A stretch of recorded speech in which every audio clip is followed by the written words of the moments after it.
It seems that for years now we've been watching this humanitarian crisis unfold in Aleppo in particular. No water, food, medicine for the residents there. How many people are we talking about, and how many children are in imminent danger there? In eastern Aleppo, at least 250,000 people are currently under these attacks, and that includes at least 100,000 children in this densely populated urban area. These are densely populated urban neighbourhoods where children are huddled with their families under the attacks and bombardments. What do these people need then? What's the most urgent need? Is it food? Is it water? Is it medicine? And how are you managing to meet those needs, if at all? The absolute first need is for the attacks and the bombardments to stop. There is no way that aerial attacks or that any kind of attacks in this urban, densely populated area will not kill children.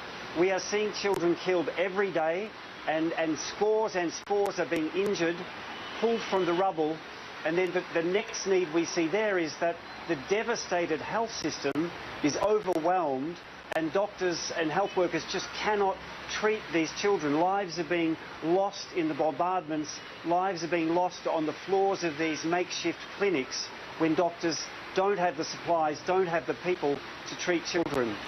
One of our local doctor partners told us in eastern Aleppo last night that they have to leave the most seriously injured children to die because they just cannot save them. They do not have the medicines, they do not have the equipment, and they do not have the specialist personnel. There are only about 30 doctors left in eastern Aleppo. So the attacks need to stop. There is no way to attack in eastern Aleppo without killing children. And then we urgently need to get in medical supplies. We need to urgently have a way to treat injured children, to treat injured civilians, and to bring in other urgently needed supplies of nutrition, of food. We need to get the clean water running again, which was damaged in these attacks days ago. These are all urgent humanitarian needs. We're ready to go, but first of all, it's desperate for children in eastern Aleppo that these attacks stop. What do you want the world to do now? Are ceasefires enough, or do you want no-fly zones or military action by outside forces? What do you want?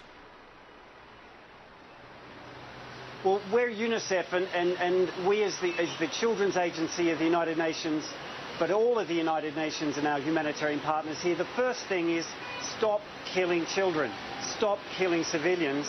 There is no way to conduct military operations against a densely populated urban area full of families, full of children, 100,000 children. Every single day this continues, children and families will be killed. So that's what we ask. The rest of it, it's desperate that those with power to have this attacks and killing stop, sit down, talk and make it happen. But that's the first thing. And then open up the gates. Let us in with the urgently needed supplies, the urgently needed assistance to help the injured, help the wounded, and to get food and other essentials, clean water to the people so they can stay alive. Kieran Dwyer, we very much appreciate your depiction there of the horror, the chaos going on in and around Syria at the moment. Kieran Dwyer is with UNICEF. Thank you very much.